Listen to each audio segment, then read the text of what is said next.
askanu Sénégal doomi Sénégal amul lu ñu leen di bàkkee lu dul teraanga ndëkk ci doxandéem ci la nga koy dalale wala ci gan waaye bii dafa xaw a exceptionnel moo waral ñu jàpp ne war nañ kaa boole ci la ñuy faral di baaxoo tuddee lii di communiquer askan wi ndax ña nga xam ne yàlla dafa dogal ñuy doxandéem fële ci réewum Tchad ca sa N'Djamena di fa daan seen doole di fa am seen teraanga di ay doomu Sénégal jamono di dox ba ñu nemmeeku ne réew moomu kat capital ba ñu ne dañoo am ay jafe-jafe yoo xamante ne nii mu ngi jëm ci wàllu ñàkkum deret muy pénurie de sang comme ni ñu koy faral di nemmeekoo fii.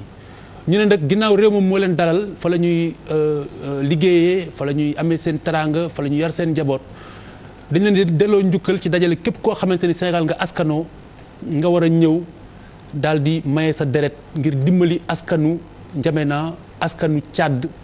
ñu tànn ko bés bu symbolique di 3 avril di bés bi nga xamante ni moom moo jëkk bi si topp di bés bi ñuy màggal indépendance su réewum Sénégal kon suñu mbokk N'Djamena yéen a ngoogu dégg ngeen communiqué boobu ñu ngi leen di xaar ca kër Aram fa nga xamante ni bu ngeen ko xamulee it mën ngeen oo ka nga xam ni moom mooy responsable lu Sénégal yi nekk foofu seen association muy wuyoo Cheikh Thiam bu ko defee dana leen wax ana fan la kër Aram ne pour bu 8h jotee fekk leen fa ndax comme ginnaaw foofu dafa tàng balaa 11h ñu mën a maye deret ji ñi nga xamante ni ñoom ñooy askanu Tchad it mën caa profito foog naa ni rafetoon na ginnaaw jàkkaarloo xam ngeen li mu doon seen yëfi bopp la lu mel ni bu amee te muy lu exclusif parce que foog naa ni yàgg nañu déglu don de sang waaye don de sang boo xamante ne nii communauté étrangère ci am réew ñoo koy def bariwut kon bokk c'est inédit jekkoon na ñu wax ko di profito nuyu suñu mbokk yi nekk foofu ca N'Djamena te di leen encourager ci initiative boobu. lu ko mooy la ñuy jëkk a waxtaane nëga ni tey mu ngi jëm ci wàllu ajug màkk ku nekk xam na tiis wi nga xam ne dal na si mbooleem jullit yi nekk ci àdduna bi ci aj bi ñu weesu ak jafe-jafe yi nga xamante ni nii pèlerins yu Sénégal jànkonteel nañu ak moom ba nguur gi jël dogal ne dañu si indi saafara tàmbali ay jéegoom la fi woon commissariat général ñu daal di koy teg fi leneen li ñuy woowee délégation générale mu war a am yeneen i prérogative war a am également yeneen i taxawaay yoo xamante ne nii xëy na mbir yi dana gën a mucc ayib laataa ñu siy sorey Ibou Diouf am na liggéey bu mu ci def ñu teewlu lenn ci ñi mu jotal janool si askan wi laataa ñuy gën a soriyal waxtaan wi. commission bi doon saytu wàllu ajum Màkka bi soppi nañu ko mu nar a doon ab délégation. xalaat bi bàyyi ko ci conseil des ministres bi mujjee loolee nag ñiy yëngu ci wàllu aju màkka bi di ko rafetlu. xam ngeen ne ba ñu jógee 2015 ca màkka ba léegi am na ay problème yu bari yu am ci aj bi problème mu mun na yi waaye balaa problème mu mun na yi am na problème mu laisser en rade xam nga ki fay nga bàyyi ko fi xam nga métti na kon dañoo soppi bu ñu waxee ne dañoo soppi mooy dañuy defar.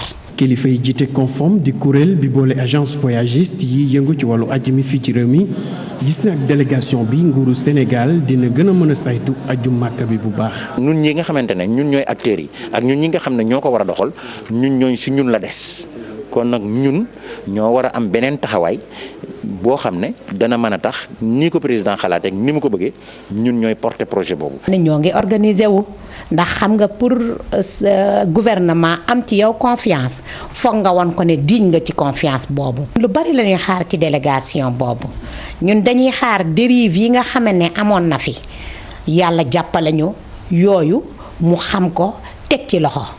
ci ajum 2016 bii limu ujaaj yi nar a bàyyi ko fii Sénégal nag am na yokkute bu baax.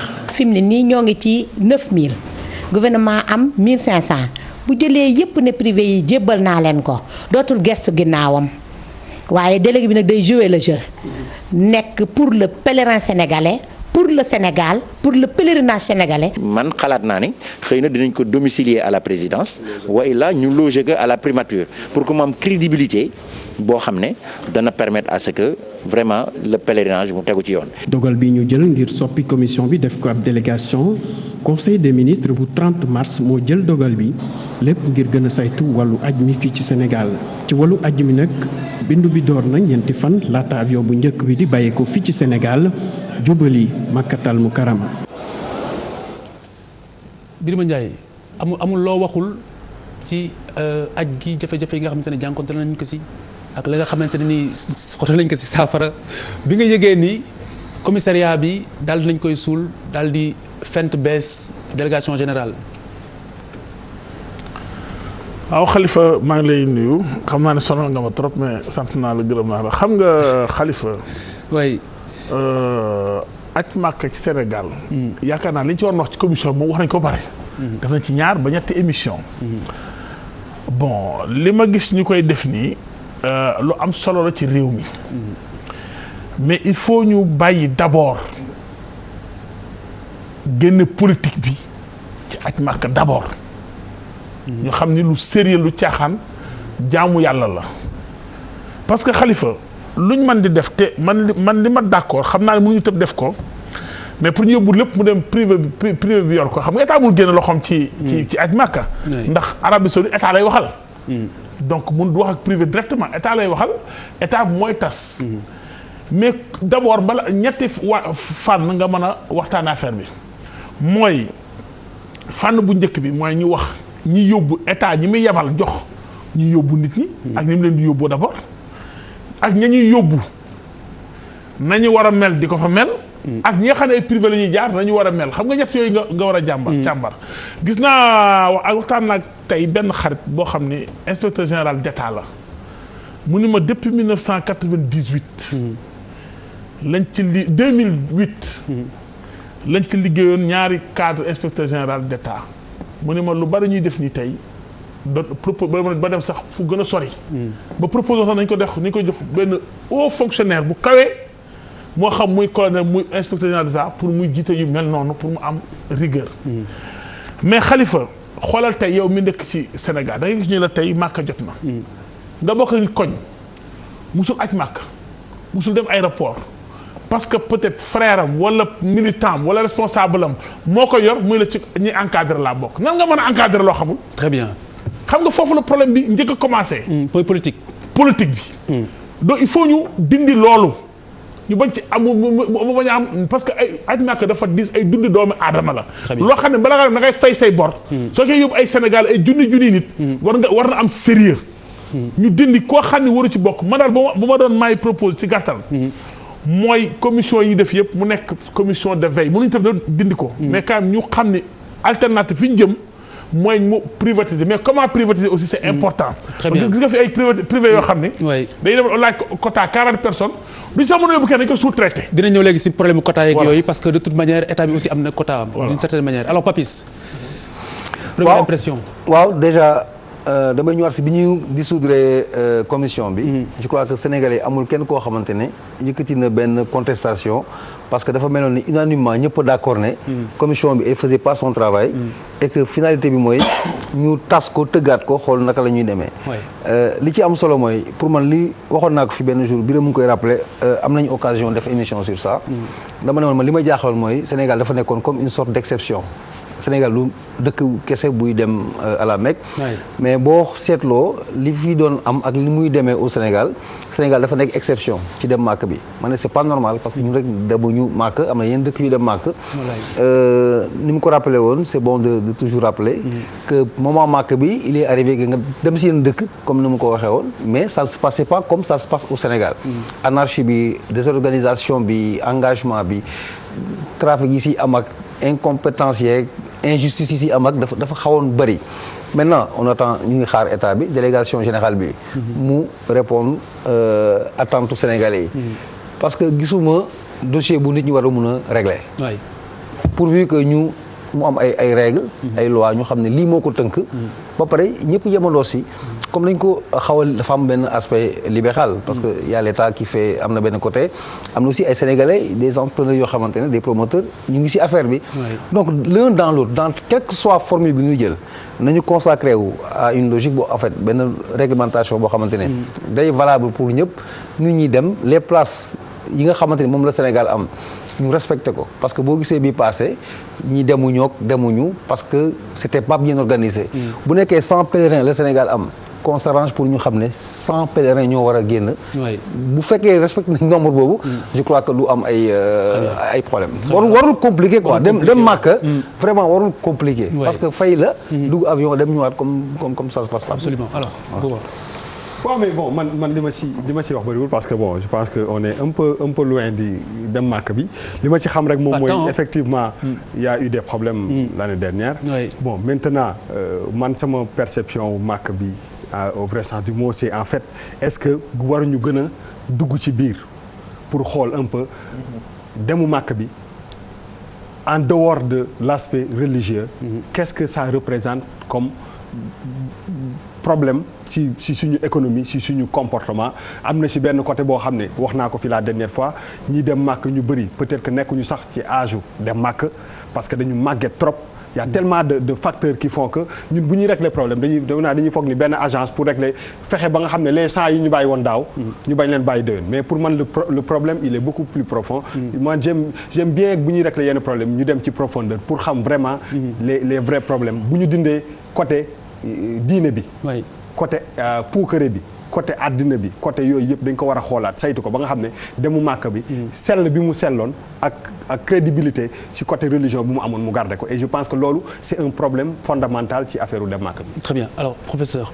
waaw li ma ciy dool rek mooy c'est vrai que agence bi ñu ko créé dafa direction générale bi bi ñu ko créé ñu bëri waaw rafet nañ ko parce que ku nekk gis na ni commission bi bëri woon na ay problème lool bon c'est vrai que dem Makka étape bu importante la ci dundu doomu aadama rawatina ci réew mi nga xam ne réewu julli la mais comme ni ko gaa ñi junjee léegi rek il faudrait pas que mu nekk ay changement tour parce que boo fi jëlee commissaire au pèlerinage waa indi fi nangam te en tant que tel comme ni ko gaa ñi junjee duggoo ci biir problème de fonds yi également doo régler dara question la boo xam ne il est clair que état mënu ci désengagé wu am na secteur privé bu ñu war a encourager mais même secteur privé boobu état bi daf ko war a xoolaat parce que li biri ba junñu sànq am na solo am na ñoo xam ne sous prétexte vrai que contexte libéral lañ nekk état bi il faut que mu am as lëf loo xam ne daf leen di jox mais dafa war a continuer di leen teg bët parce que doo xam exactement yan condition parce que ni nga koy déggee ci suñu commission bi nii am na ñoo xam ne ay voyages privés lañ demoon am ay perte de bagage am ñoo xam ne dañoo raté son vol am ñoo xam ne sax dañ leen faa bàyyi ñu débrouiller pour état bi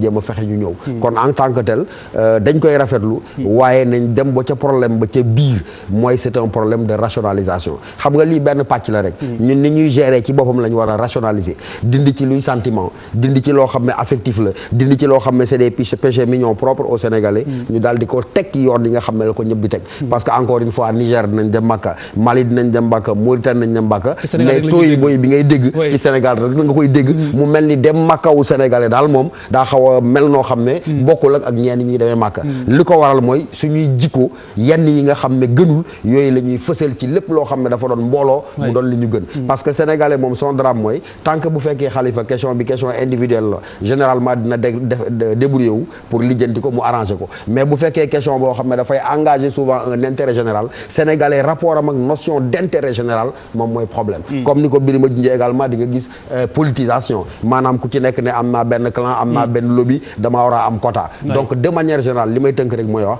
dañ ko war a rationaliser ko mooy fi mu nekk nii jamono ji ñu toll ak xarala yii ñu yor mais wax dëgg yàlla il y a 40 ans 50 ans loolu amu fi woon excuse du nombre du excuse ça veut dire que mën nañu appuyer wu ci xarala yi nga xam ne ñoom ñoo fi nekk boo xam xalifa wax dëgg yàlla ñan ñooy dem ñaata lañu est-ce que remplir nañ conditions yi ñu teg ko ci yoon am ay voyagistes yoo xam ne méngoo nañ ak critères de vol yi au plan international ñëpp reconnaître lañ ko mu bañ a am benn forme de clientélisme ñu jël gaañ ñi yóbbu leen ci jàmm delloo si leen ci jàmm yaakaar naa encore une fois loolu war ta mën a nekk problème tant que ñu ne dañ bugg a teg li ñu def teg ko ci yoon rationaliser ko. Très bien alors Charles.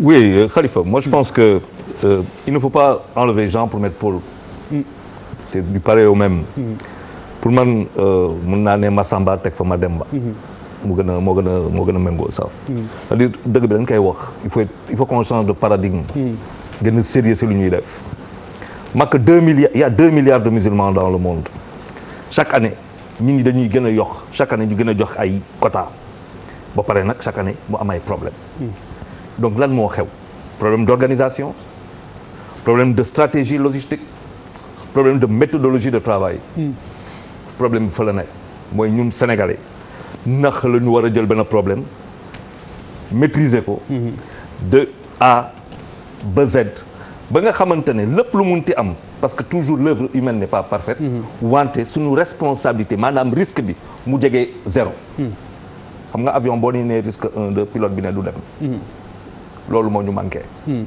dañuy wax nag lu ñu neex ñun taxaw dañu mën toog fii di les patatata et puis après c'est toujours la même chose. Oui. Le vrai problème tey. On sait que chaque année nit ñi dañuy dem Makka. Est-ce que dañ si communiquer bu baax si rajo yi ne nit ñi la mais koo xamante ne am nga kattan am nga xaalis yàlla may na la nga dem Makka est-ce que ñu ngi lay dimbali si communication lu ngay jógee pour dem Makka. Communication bi dafa am lu mu jaar télévision yaa ngi fi. Pourquoi ne vient pas chez nous ou dans d'autres télévisions des affaires bi nii la. Pourquoi duñ ko def si rajo yi maanaam communication boobu am na prix pourquoi duñ ko def. benn affaire bi mais quand on sert ñaari façon moo am baa nga nekk volontaire. nga def lu ngay gëm maanaam. te si dëkk gis nañu ay dëkk di organiser championnat du monde ay sport yu demee noonu mu am ay volontaires laaj ñu dërëm transport la leen di jox ak sandwich. bu jeexee ñu ñibbi. Sénégalais est-ce que mun na loolu defe naa déet. en tout cas daal gisaguma ko fii. kon nañ leen fay. nañ jël ñoo xamante ne mën nañ ko fii et fii am nañ fii xale. d'abord on participe à la formation du bon musulman et du bon citoyen sénégalais am nañ fi doom. muy jullit muy wala jullit chrétien wala jullit musulman bu ñu taxawee nii dañuy jàppale suñu mbokk yoo xamante ni dañu voyage ñëppay ñëw taxaw. am nañ fi étudiant mën nañ former ay nit liggéey loo xamante ne. y a des étudiants sénégalais volontaires yu nekk foofu. ça veut dire que tey xam nga dama kontaan parce que da nga wax sànq benn affaire bu am solo mooy que sénégalais yi ñu ngi fële. Tchad. Pendant que certains font couler le sang, eux, ils en donnent. C'est la plus belle leçon de 95% de musulmans. Loolu nit ñi dañ koy déglu toog noppi xalaatal. Léegi pourquoi on n'est pas capable de le faire pour nous-mêmes.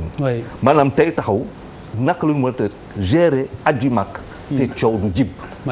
loolu du chinois yi ñoo koy gérer pour ñun du malien yi du Niger ñun le sénégalais. bu fekkente ne am na fa problème. mooy qu'il faut qu'on ñu xoolaat suñu bopp. Très bien alors Ousmane Ndoye nekkoon adjoint commissaire au pèlerinage 2003-2004 donc xam na anam yi nga xam ne noonu la mbir yi doon tëddee xam na la cay ñuul donc tey jii mën nañu dimbali ñi nga xamante ne nii ñoom ñoo ci war a yëngu ñoom lañ ci war a teg ngir mbir yi gën a mucc ayib te foog naa ni monsieur Ndoye salaamaaleykum. waaleykum salaam foog naa ni mel na ni su ma sañoon ne dégg nga Sénégal parce que ñi toog fii sensibilité yi dëgg la uute na mais ku nekk si ñoom li ngay wax mooy li askanu Sénégal di wax ndax foofu lañ koy taataane ngir indi ko fii sotti mu doon njëriñu réew mi donc li nga fi jot a dégg bëri ma wax ne politisation rationalisation et cetera tey jii. pour joxe sa première impression par rapport ak li fi Sénégal wax fii nii en miniature balaa ñuy dugg ci waxtaan wi dëgg. très bien maa ngi leen di nuyu déjà. mais surtout di insister ci li xew N'Djamena c'est capital je pense que loolu lu ñu war a wax la. c'est inédit waay c'est inédit kenn mës ko gis. mosuma gis man partout lu ñu war a wax la. di féliciter Sénégalais yi foofu. ku mën a roy ci loolu roy ko loolu pour man moo dafa am solo trop. nañ ko wax ça c'est pour moi c'est très important c'est inédit. maintenant ñu ñëwee ci sujet pèlerinage bi. su ma dégloo ñuy wax nii dafa mel ni ñu tàmm de Makka parce que li ñuy wax mooy problème Makka en réalité. moi j'étais commissaire adjoint 2003-2004. dem naa Makka peut-être ëpp na fukk ak juróom xamatuma ñaata yoon. dama dem plusieurs fois donc dama ko vivre lu bari. dama ci bind it lu bari. fi ñu toll tey aju daaw bi dafa dajale tëq yi ñu daan am ci année yëlu yëpp daf ko dajale ci benn at. donc dafa mel ni yàlla dafa doon wane buntu mais lii ñu def tey lu ñu mébatoon la depuis 2004-2005 parce que man bindoon naa loolu. wax ko sama bind mu ngi fa. gis nga daaw soo ñu permettre. dafa am ay dog-dog yu bari yu daje. ba mu mel ni sax lox yàlla rek moo ñëw dem ci biir gis nga avant ñuy dem Makka.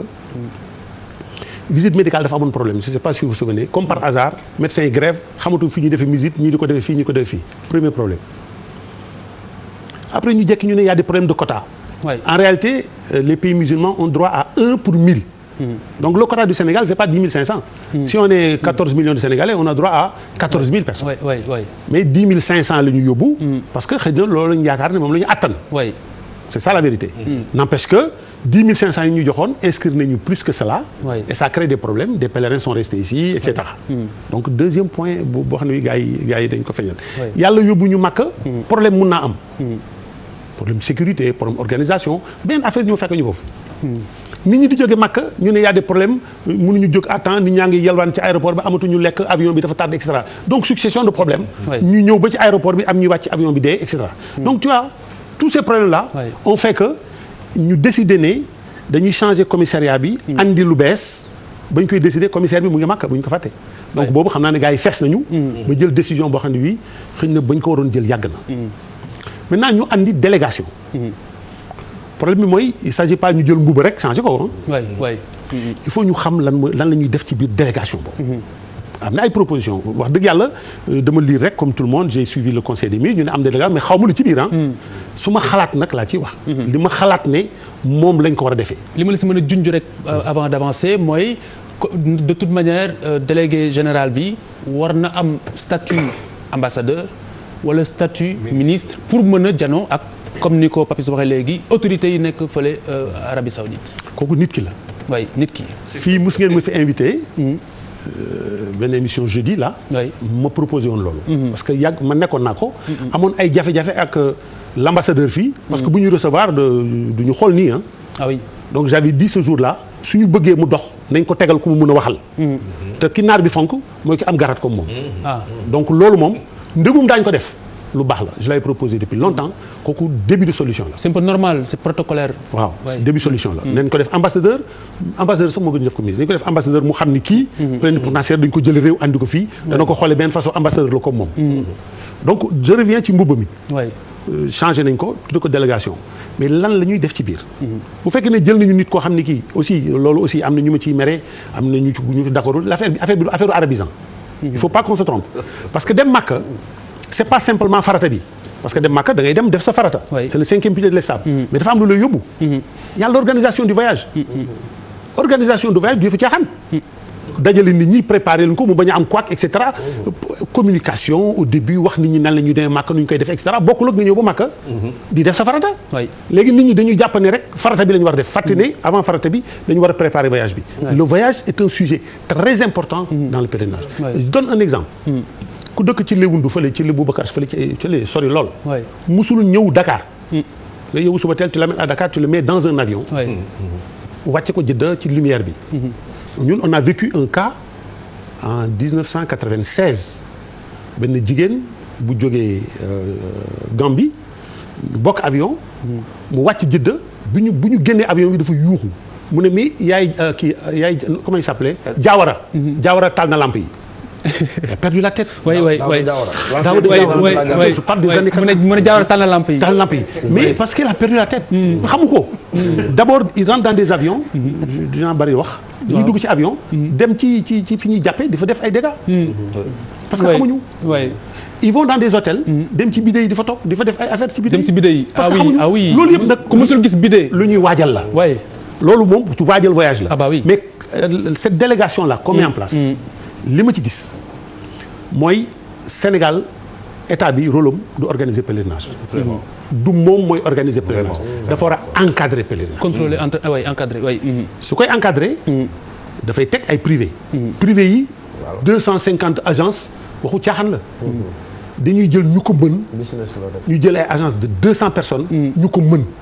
teg leen cahier de charge bu wóor. nee na booy dem lii moo la war parce que image du Sénégal la ñuy yóbbu. absolument mais mënoo jël nit jox ko image Sénégal mu koy yóbbu fële bu demee du def lu ko neex. donc dafa war a am. benn structure boo xam ne man loolu laa tudd délégation bi. structure boo xam ne bii dafay am ay nit bien entendu xam ne dañuy saytu li nit yi di def. depuis le départ. jusqu'au retour. très bien. di sanctionner positivement. absolument dinañ ñëw léegi si biir nit ñi on en reparle. voilà très bien alors bu tu semblais. waaw mais en fait mooy li ma doon wax sànq rek. xam nga pour man loo xam ne ni àla kulli àll dafay am tous les ans chaque année am na ñuy dem Makka.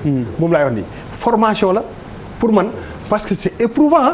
dafa nekk dem Makka mais dafa metti da ngay gis par exemple benn nit boo xam ne suñu mag yi suñu yaay yi suñu kii yi ñoom am na benn âge boo xam ne buñ ci tollee fan kan nga ko gis ci maire yi ñuy entraîner ñuy daw ci mbedd mi wala paay du ñu bouger pendant 15 ans seen àddina dañuy toog. nga jékki-jékki yëkkal leen dugal leen ci avion dem yóbbu leen pendant 1 mois mais rey nga leen presque am na ñoo xam ne bu ñu jógee Makka ba ñëw dootuñu wér ba faw. loolu moom laay wax c'est sur le fond. c'est-à-dire aujourd'hui ñaari côté dafa am il faut ñu xam ni Makka yëfu diine la. boobu da nga xalaat ne dañu war a limiter âge bi. non mais non seulement. xam nga bu ñu nee dafa am ñoo xam ne. non seulement dafa limiter âge mais ku amul moyen wu dem Makka. mais peut-être que ngeen gi mu ne foofu la fa.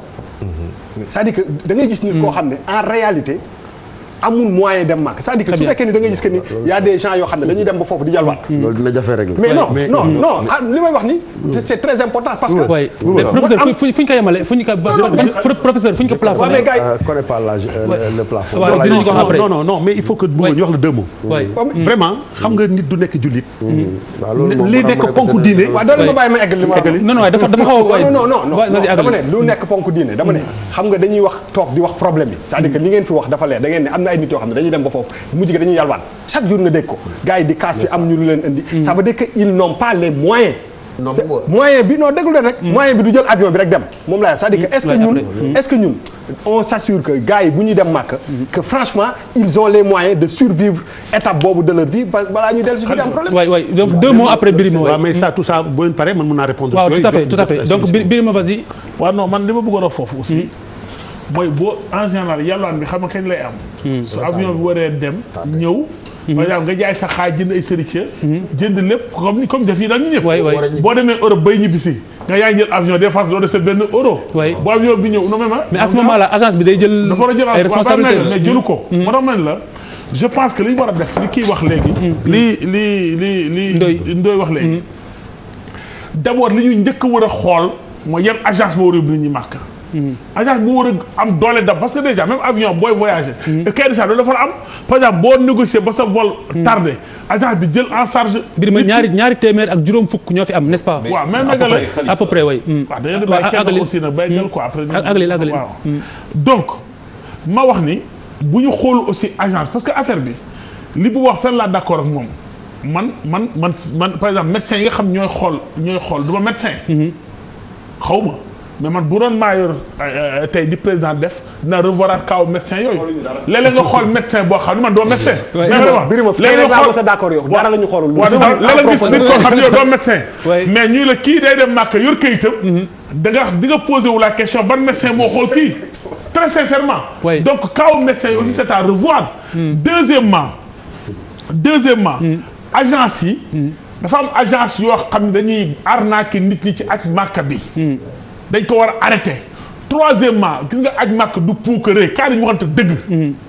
yàlla boo ay mbiram puukare àndul. mënoon da ngay dem màkk chaque année nga bëgg a def chaque année nga bëgg a def mais non yow boo demee pass mu lañ ni léegi chaque 3 ans benn nga am droit de. waay da ngay aj màkk jàmm ndax benn la ko sax benn la ko sax. waay am nga xaay ba da nga bëgg def tout le temps. mais ñi musul dem. pour mooy tax non seulement nit ñi mën a dem dans de bonnes conditions. am nañu bëgg commerce aussi deuxièmement arabisant aussi li ñuy defee du noonu. na nga seetlu télévision tout lu ñuy jàngal nit ñi. ni ngay tawaaf ni ngay d'accord loolu mooy farata bi gën a mag. mais ni ngay dëkkee ak sa nawle aussi sénégalais comme yow am ay droit dañ la war a jàngal ci mu ne parce que du ñëpp a xam Sénégal gii am na ñoo xam ne tey li kii wax bi doo xam ni ko. waaw am na ñu ko xamul fii. te pourtant dañu pauvre. dëgg la am douche si ngay dem fekk ko fa bariwul. dëgg la am na ñoo xam seen àdduna am nañ ay fonctionnaires di fay musu yom douche intérieure.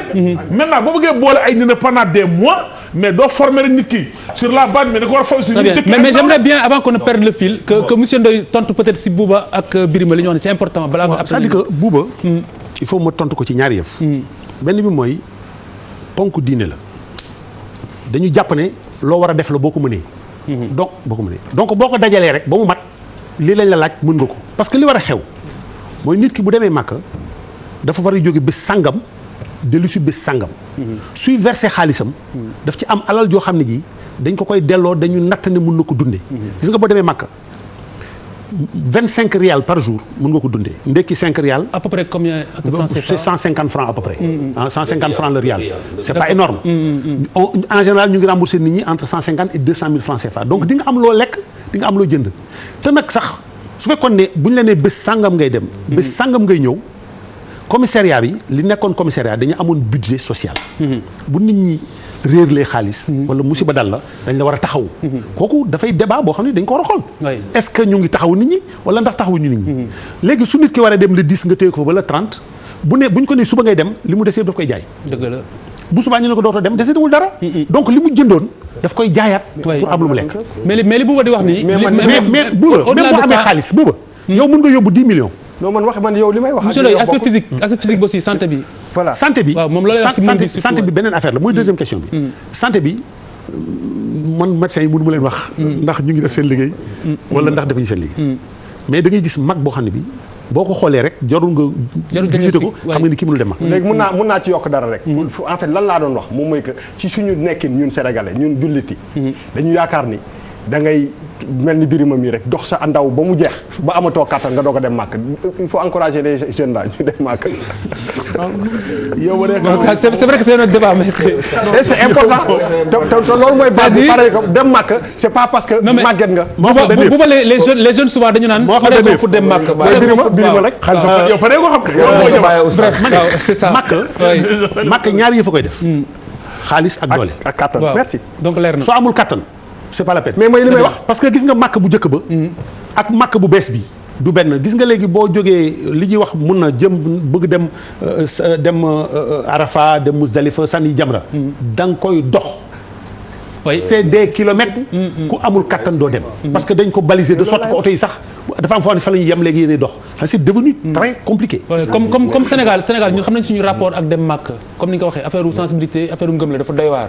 boo màggetee ba mën a dox mën nañ envisager ñu teg la ci chaise pour nga mën a defal sa farata.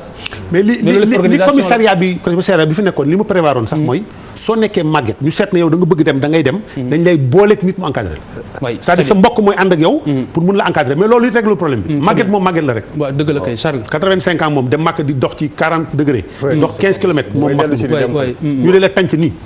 c'est pas évident. absolument Charles. non man question màkk bi dafa ma intéressé parce que ñun lañu bokk pourquoi parce que dañu am ay mbokk jullit. yuy dem màkk. te dañu dafa am fu ñuy liggéey pour ñoom ñu dem màkk. parce que koo gis kii mu nekk catholique wala nga nekk leneen wala musulman am nga fi mbokk boo xam ne da ngay liggéey pour mun a yónni sa tonton wala sa tata wala sa yaay. non dafa may tëb rek booy bi xam nga moom xam nga. quel problème booy lépp la moom xamoo yooyu moom jën rek nga xam mais man ñett laa si teg xaalis waaw kattan waaw la foi. oui. loolu ça ne peut pas se régler. si parce que problème mu foi buy commencé du Makka lay commencé Sénégal bi lay commencé. dëgg la waaw on est foi d'accord. bi fii lay commencé. da nga am unité de mesure. non mooy la base. foi boobu moo lay tere nga dund. ñu xaal kañ lay dem Rome wala ndax dem na Rome. non du loolu man foi moom kenn du ko peese. ma relation avec Dieu. foi moom yàlla rek koy peese. dama la professeur ma relation avec Dieu ne se mesure pas au nombre de voyages à Rome. C'est une foi, elle est immatérielle. Est-ce qu'elle existe d'abord cette relation? La foi est immatérielle. C'est la première question. Et c'est parce qu'elle est immatérielle que je la matérialise tous les jours en non, nous ne sommes pas dans le cadre de Socrate. Attendez. Par contre, non, parce que c'est très important. Exigence, on a parlé de trucs, mais quand on va quelque part, dañuy am exigence. Man dama am mbokk bu dem mag. Oui. Exigence. Je suis exigeant. Damay laaj qualité service. Mais oui. Voilà des normes yoo xamante ne doo ko dégg. Ça va avec ça aussi, qualité de service. Mais attends, foofu la commencé. C'est pourquoi on a dit rationalisation, Charles. Non, la rationalisation n'est pas forcément une qualité. Non, ça dit non. question. lu may wax C'est pertinent, mais attention, dans la pratique, ñu gis loolu. Parce qu'en réalité, les 200 ou 200 et quelques agences, entre guillemets, GIE, c'est des gens qui ont un petit bureau. Hein. Mais fu ñu jëm xamuloo nu mel. Non, c'est ça le rôle maintenant de cette délégation. Pour aller voir fan la ñuy jëmee nit ñi ni ngeen fay jëmee ni ñu fay nekkee. mais doy lu mu fi wax. mooy combien de fois on a vu des gens yoo xamante ne. agence bi. waaw mais tu peux me laisser terminer tout à l'heure tu te plains. C'est plus compliqué oui waaw. fii lañ toog seetaan télévision ñu ne ñun ñaa ngi aéroport xamuñu lu ñu jëm fii Dakar waxuma la màkk de. problème yi commencé wul foofu fii la commencé ñu ngi aéroport xamuñu fu ñu jëm def nañ fa ay jours quelle est la qualité du service. Dans un premier temps oui. Ça veut dire que man mon véritable problème. Mon véritable problème mooy wax nga ko sax dafa am farata mu wax moom màkk nga koy dund. kooku mooy le pèlerinage mu am la prise en charge du pèlerinage ak l'encadrement du pèlerinage. Si on n'est pas exigeant et qu'on n'a pas de qualité de service quelle que soit délégation boo fi indi ak quel que soit ñi ñoo fi indi. bu fekkente ne ñun mënuñu def loolu mais c'est toujours la même chose. Khalifa. oui moi je pense que commission bi. waroo ñëw rek ne indi ay këyit xam nga fii gis nañ fii. ñoo xam ne boo nee cahier de charge bu la joxee dossier nga ni kii yëg dàq liggéey. cahier de charge moom gars yi koy def nu nga def Sénégal. même ñuy tabax ay bâtiment. théorie donc je pense que. ni ma dañu war a def agence bi dafa war a am ay soit ñu recruter ay bu màkk jubsee. délégation bu desee ay 6 mois ba ñu recruter ay nit màkka ñu ay experts yoo xam ne dañuy dañu xarañ ci wàllu hébergement ci wàllu transport yow boo dee privé.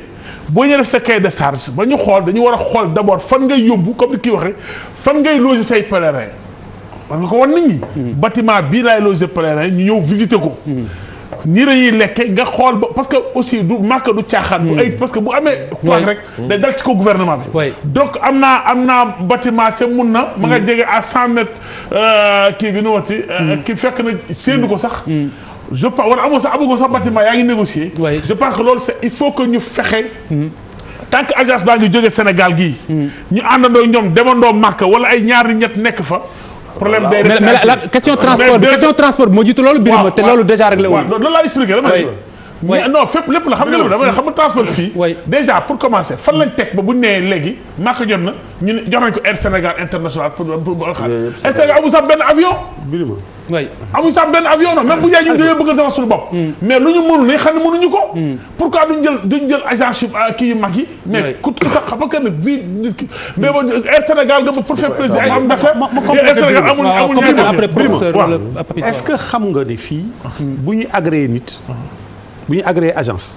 nit duñ dem xool sa agence non dañuy seet ndax am na numéro de téléphone oui am nga internet c'est des ay affaires yooyu la. attendez monsieur Ndoye agence yi ngay wax nii mooy ñi nga xam ne ñooy yóbbu nit ñi màkk. je parle des agences agréées pour aller à la Mecque. agréé waaw léegi agrément bi mooy kayit bi nga xam ni moom lañ lay jox sa digganteex yoon pour nga mën a yóbbu ay nit màkk. nga ni kayit googu bu ñu la koy jox. loolu laa lay expliquer. nu ñuy def. gis nga dégg nga comme dañuy envoyé nit. mu ñëw seet. nga ne ko fii mooy sama bureau mun naa dem nga abal ma sa bureau kon mën nañ def ñu ñaan. da ngay dem sa bureau rek yow sa bureau bu nice man ma àbb sa bureau toog fa ne woy adresse bi ngeen fekk ma fa ne woy am na bureau am na kii am na internet oui ñu on t'agrée pour 25 pour 30 personnes 25 personnes nan lañ koy agréé nit pour mu yóbbu Makka. c'est pas possible. alors donc dañuy bricoler. kooku mooy premier drame bi. dañu war a 25 personnes lañu war a bàyyi. dañuy jël dañuy ne agence de voyage nga. wala groupement nga. ndax am nga capital bu wóor. nga ne am naa capital bu wóor ndax am nga garantie bu wóor parce que yaa ngi yóbbu ay nit bu péter amee yow ndax daa ko mën a régler. ñu ne woy ñu ne montant temps. loolu laa tuddee cahier de charge. léegi mission bi nga xamee ne woo fi nekk li Birima wax foofu dëgg la musul dem Makka parce que wax mun na di wax ay hôtel dañu war a yabal nit mission bi ñuy contrôler. ndax buuba ñi muy yóbbu fu mu leen yóbbu baax na wala baaxul image yu dëkk bi la. image yu dëkk bi la c'est l'image du pays en jeu. yu fi caaxaan donc loolu mooy rôle délégation bi ñuy def. superviser. contrôler. sanctionner. et pas de corruption. def tri bu bees. et maintenant. pas de corruption dépolitiser. aspect politique bi. ñu génne ko. gis nga benn anecdote mos naa bind. am na lu gën a garaaw politique bi de. xaaral après nga wax ko. mos naa bind benn lu gën a garaaw politique. après nga wax ko après may ko rek mu wax anecdote bi. rapport sur lii ma tudd libéralisation du pèlerinage. oui ma jox ko benn kilifa. mu lire ko woo ma ñëw mu félicité ma mais vraiment li nga def rëy na et cetera. alors bi may tëj. ma ne ko. maintenant nag am na lu xam ni moom pour mu dox. c'était ça c'était du def benn structure bu bees agence pour les pèlerinages sax laa ko tuddee woon parce que pour man c'est le pèlerinage à la Mecque tous les lieux quoi c'est comme ça que je l'avais vu mais bi ma ko nee buñ ko politiser quand je lui ai dit le drame mooy buñ ko politiser rek mu yàqu il m'a demandé de me lever de sortir parce que mais yow xamoo li nga wax yow li nga xam loo ko pour ñu non il faut bien qu'il y ait de la politique dedans sinon c'est pas possible. ah bah Birima sa préoccupation du mës a régler. donc non ils sont obligés de changer. ils sont obligés de changer parce que cette délégation qui sera mise en place. je pense que aujourd'hui le Sénégal yi tey aujourd'hui le gouvernement là. dafa am contrat direct ak la population sénégalaise. mënoo xëy dàq commissaire mu nekk mag ñëpp kaasandoo nga dindi ko. dindi ñëpp ne da ngaa def agence. Sénégal di la xool nga bàyyi la fi nekkoon. xam nga loolu tey man góob ma loolu dina am. sincèrement góob ma mais xam nga lan moo gën a yées politique bi. mooy corruption bi. waaw corruption fan la jógee. mais yow bu tey boo nee agence nga bëgg a ubbi. wala nanga nga bëgg a ubbi ña lay seet si. ba nga jox xaalis. ñu bindal la ni baax na. mais jaru ko da ngay àbb bureau buuba rek ñu jox. non pour ñu changer ko léegi laa la wax. il faut d'abord ñu dindi ci corruption bi. corruption bi parce que damay la dund doomu aadama buy nekk en jeu la. il faut dindi ci corruption bi copinage il faut ñu et puis le politique mais am na ñoo xam ne seeni xarit seen i mbokk. mais Birima corruption affaire ngor la ku nekk man fa ngay tëjoog waa ji mu lay jox koppari kenn du ko fekkee. góor day fekk nga góor ci dara. dégg nga wax la góor day góor ci dara. xëy ma la alors góor day góor ci dara. après nga jël bu Papis. non man rapidement rek le temps professeur Dieng. par rapport ak délégation bi. parce que pour man dafa war a am rupture. jóge fee dañ ko créer pour mu am changement. mais pour man ñetti axe kese la c'est-à-dire critères d'aptitude yi. organisation voyage bi avant ñuy dem. ak une fois à la Mecque muy 3 axes. mais même li ñuy wax affaire complaisance certificats médicaux yi. corruption yi ñuy wax. fausse agence yi agence fictive yi ñuy créé yi. mais bu fekkee ne loolu am na ñu cahier de charge boobu yëpp dafay intégré waat loolu c'est-à-dire kan moo war a dem Màkka war nañ ko mën a contourner. tu n'as pas amoo kattanu amoo profil pour dem Màkka war nañu créer maintenant loo xamante ne da lay baare yow doo dem Màkka. waroo am agence waroo organiser voyage. délégation war na am ay moyens pour empêcher koo xamante ne amul capacité ou compétence yi war ko def. donc moo tax ma ne c'est 3 axes c'est critères d'aptitude yi mooy agence yi malade ou pas vieux machin. nu ñuy demee si correspondance su quota yi. mooy les places disponibles pour aller à la Mecque. une fois à la Mecque ce qu'on va faire. donc 3 axes yooyu. maintenant lu koy régler pour man c'est qu'il faut prendre les gens. xaw ma foofu la ñuy waxee wala politisation ou pas. ñi nga xamante ne ñoo ko xam réellement. ñu toog ci concerter aussi génne loo xamante ne c'est sur cette voie-là que les gens vont aller. pour régler peut-être pas 100%. parce que Màkka bi dafa am ay antécédents yu terribles yoo xamante ne xëy na du édition bi lañ koy régler. mais au moins dañuy régler essentiellement l'histoire que nit ñi dem si jàmm. alors excuse-moi juste waaw donc c'est bon pour professeur. benn mot pour Charles après nga ñëw. un mot tout ça benn mot rek la.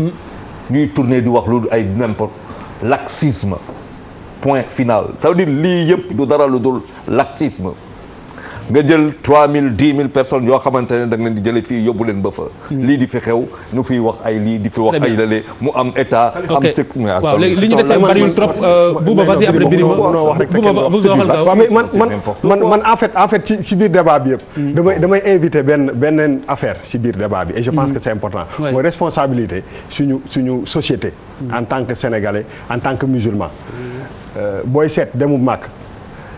ci suñu nekkin bokk ñun li ngay ñaan mooy sa doom dund ba yóbbu la Màkk nañ leen di jéem a fexe moment bi ñuy actif moment bi ñuy daan suñu doole ñu yóbbu suñu bokk Màkk non c'est deux points yu am importance parce que loolu dana Oustaz Bouba billaay j'aimerais bien continuer ça parce que gars yi dama leen di dégg li may wax nii c'est continuer imam non li may wax nii dafa ñëw non imam tëngeej dama ne ci suñu nekkin dañuy war a fexe ba nga xam ne on est en 2016 dañu naan li ñuy dundee nañ ko bay li ñuy dundee nañ ko bay boo bëggee dem Màkk pendant que tu es actif pendant que tu as les moyens de les faire fais-le c'est pas affaire gërëmu ndey ak gërëmu baay parce que c'est un problème boo xam ne mooy tax suñu ñu bàyyi ba suñu yaay yi màgget ñu jox leen boobu benn affaire bu am importance la waruñu ko bàyyi beneen affaire bi mooy que demu Màkk mbirub diine la mais li ci nekk ñi dem Màkk te seen aji Màkk kiiwul nu mu tudd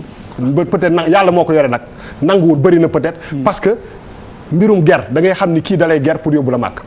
billet d'avion yi sàcc suñu xaalis joxe ko ay billet d'avion mu wóor non dafa ndànk mu wóor la ni kii billet bu mu lay jox nii xam nga ni moomu ko da koo sàcc nga jël ko voyager. fu ñuy sàcc billet d'avion non dama ne mbirum politique bi.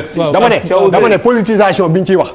fii Sénégal di nga gis nit bu la ne may naa la billet Màkk te yàlla xam na ni. jëlu ko poche déedéet bu la mayoon 1 million sa doom yi dinañ dem école sa kër ga dinañ ko defar. mais c'est-à-dire que quand on donne à quelqu'un il faut pas que ñu teg ko rek si parce que da nga war a dem Màkk mais on peut aider des gens autrement et je pense que les maux de la société sénégalaise dañu dugg ci affaire Màkk ba nga xam ne ñoo ko gën a yàq sax que agence. très bien chapitre boobu jeexagul sax boobu nañ si ñëwaat léegi. man je pense que man li may ñaan état bi que bu ñuy def li ñu bañ ko def sans état d'âme ñu dimbali Sénégalais yi. vraiment ñu man de li ma la wax ñu bàyyi maslaa bi waaw parce que man li ma wax man.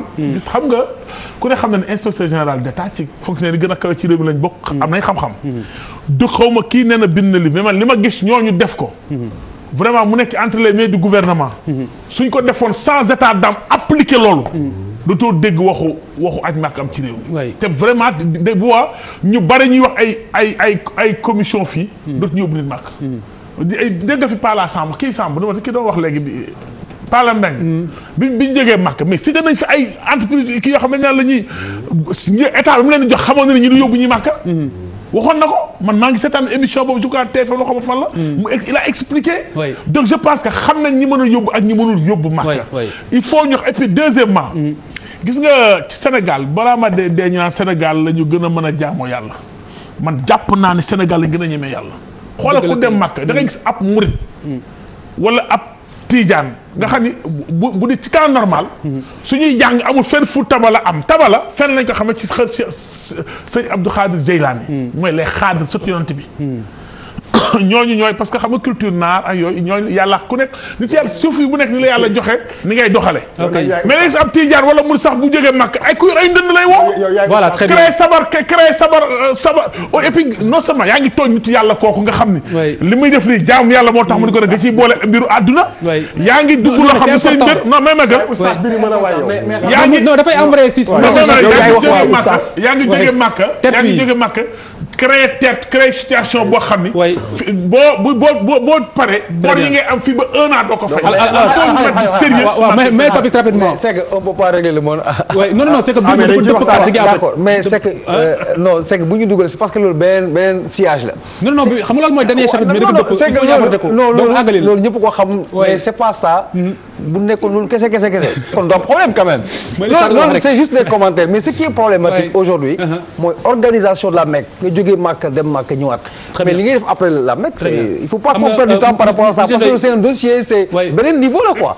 alors Ousmane Ndoye comme Birima loolu moo war a nekk moom la ñu waroon tëjee mais comme Birima indi na ko avant beneen point bi ñu wax si mooy affaire u tertu yi ak affaire u sërite yi nga xamante ni moom la ñuy kii def si Màkka bi loolu booy xool doon na loo xamante ne ni tey ñu bari ñu dugg si tooxi doona moo leen si dugal ku nekk xam na ni nee na ñu doomu Sénégal di kilifa yàlla nattu na ko muy jéem a jël alali jàmbur ca Màkka ñu teg ko loxo man nag dama jàpp ne ku dem ba Màkka di jël alalu jàmbur li nga xamante ne nii moom moo la si dugal ci wàllu pression war na diis te ku nekk xam ne si ñun ne pression sociale la ana kan la war a jox sëriñ ana kan moom ma joxoon daaw ana samay mbokk yi fan la ñuy jógee mooy tertu yeeg dugg na fii génn fii est-ce que loolu waruñu si légiférer tere ku jóge Màkka ooteem xew pour faciliter xam nga problème boobu xam naa philosophie yaa ngi fi c'est un problème culturel gis nga ñun ñoo feebar Sénégalais moo feebar ñun dañu feebar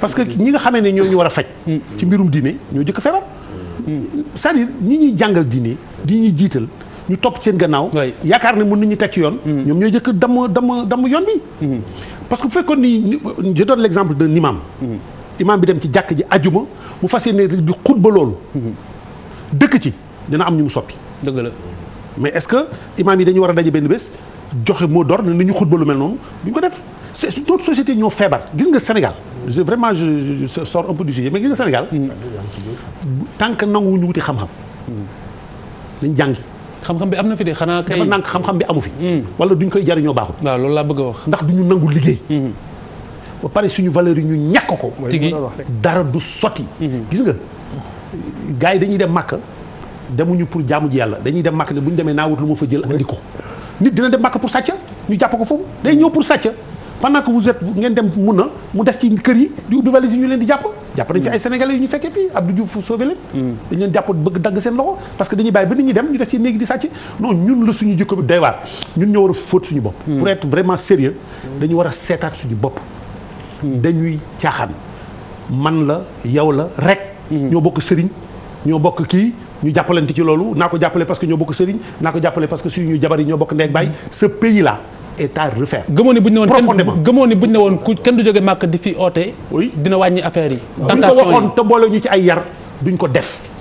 professeur loolu ngay wax noonu. monsieur Ndoye xam nga ne y a une loi. qui interdit loi bi bu léegi abrogé wuñ ko. day tere. le gaspillage les cérémonies la loi elle est là xaalis. kon ñi di battre si. mais loi daf ko tere. mais yàq la loi elle n'a jamais été abrogée. ca Senghor ba léegi dañ la ne. puukare baas ci mbedd nangam ripaay bombas taxaw di battre nii li ñuy wax en public. la loi elle est là donc du problème mu loi de. problème mu application la. la monsieur Ndoye wax également moo ci important mu ngi naan yet ça veut dire que boo traduire le fond de sa pensée il faut ñu xoolaat ni ñuy fonctionner ñun si ñoom xam nga ba may commencé wax. nee naa la Makka dafay jëmmal rek suñuy nekkin ñun en tant que sénégalais. c'est le condensé de nos défauts. c'est l'expression de notre hypocrisie sociale. comme ni mu ko waxee c'est le terme on est tout à fait malade. mais xam nga comme bëgguñu nekk ci ay position de donner des leçons. xam nañ ne li waral lii yëpp. mais boo xoolee gaañ ñi ni ñuy waxee yëpp looloo ko waral. Khalifa suñu jikko moom moo jekkul rek tout simplement. Makka bi business la.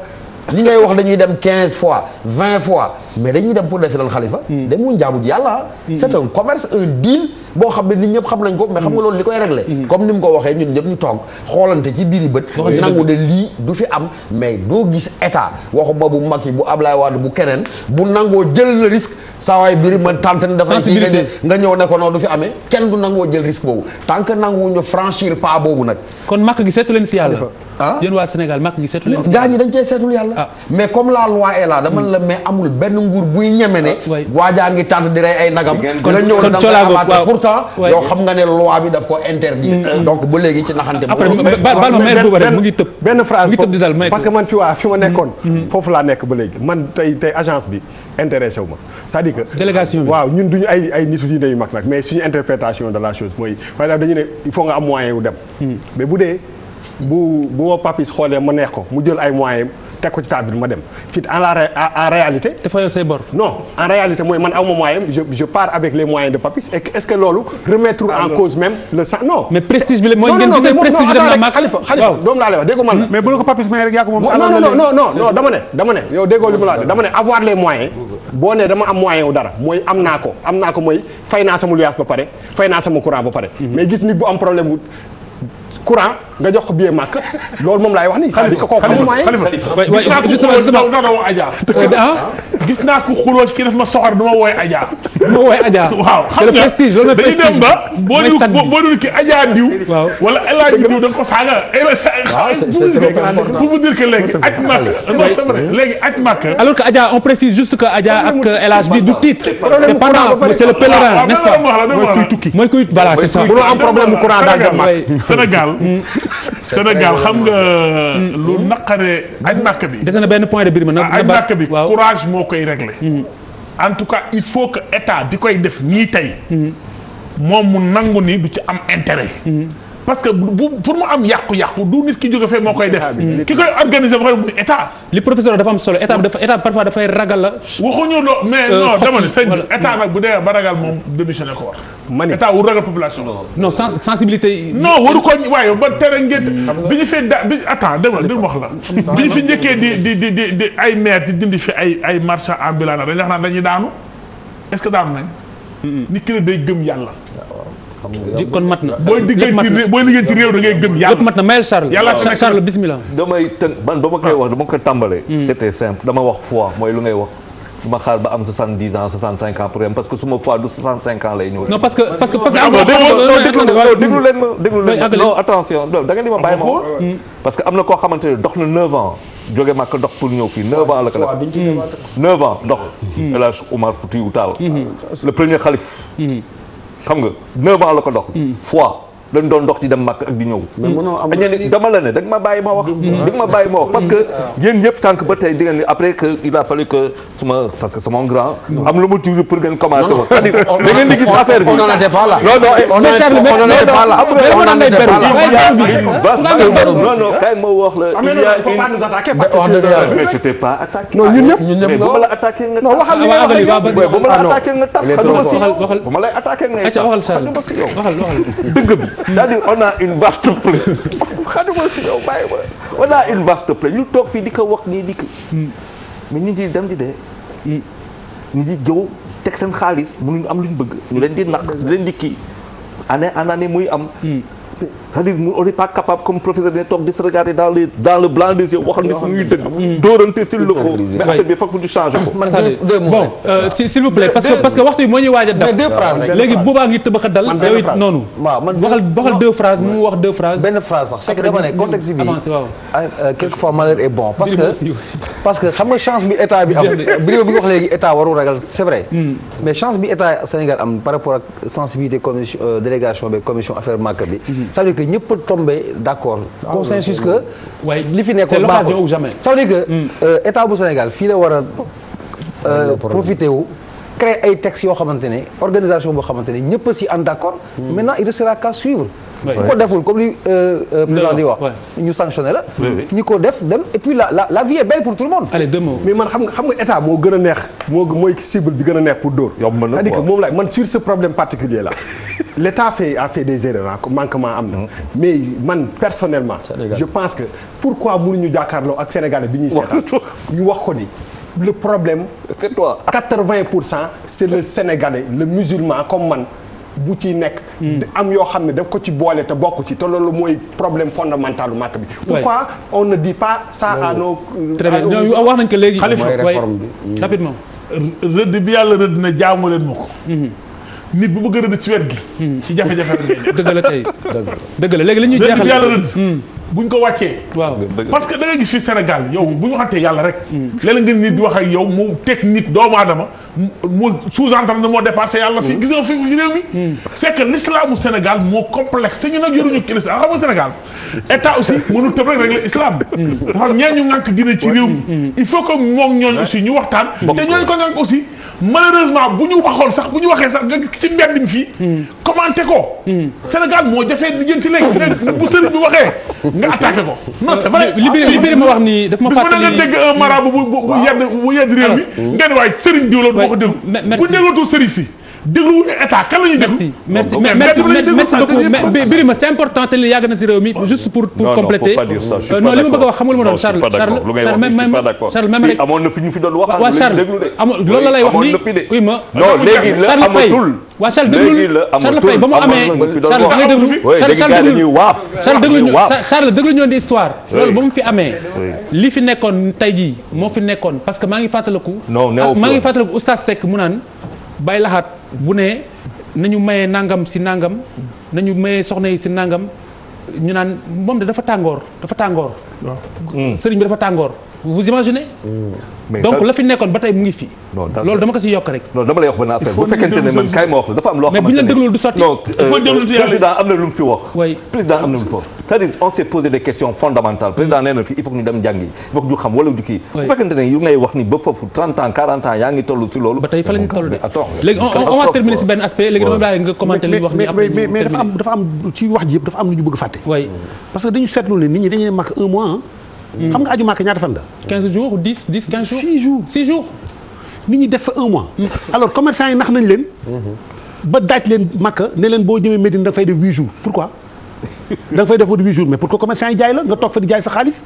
ñooy da nga fa te aj gi ñëwagul kan moo leen waxul dëgg mais parce que loolu bokkul ci aj gi juróom benni fan la léegi nag yow di nga dem màkk toog fa un mois di dépenser rek mais saoudiens yi dañu def seen politique bu baax politique de marketing commerçant Médine yi ñu ne 8 jours dafa baax ñu non justement commerçant Médine yi boo defee da ngay mais aj bi en soi kii bi rituel bi 8 jours là mais arnaque la parce que commerçant Médine yi dañuy fexe ba ne la war nga julli 40 prières 8 fois 5 40 donc 8 jours nga fa war a toog di julli mais 8 jours da ngay lekk di naan di dëkk ci hôtel di dugg ci marché bi di jënd bala nga fay jóge ñu ruiné la te bokk ci alors donc dafa am facteur important délégation bi dafa war a insister ci durée de pèlerinage du dépasser 15 jours insister ci mais loolu pour mun ko réaliser dañu war a fexe ba am compagnie bu am doole Air Sénégal bii gars yi di caaxaan xaw ma Sénégal Airlines Sénégal may doole nañ ko may doole suñ ko mayee doole dinañu mën a organiser suñu pèlerinage ci 15 jours nit ñi dem duñ fa faagaagal kenn duñu sonn seen xaalis du fa jeex ba ñu yalwaan ñu régler ko loolu ci solution yi la bokk. il faut ñu jàppale leen parce que boo xoolee si mbedd yi yaa ngi gis ne ñu ngi jéem a fippu ñu ngi jéem a te nguur gi tamit mu leen di jàppale.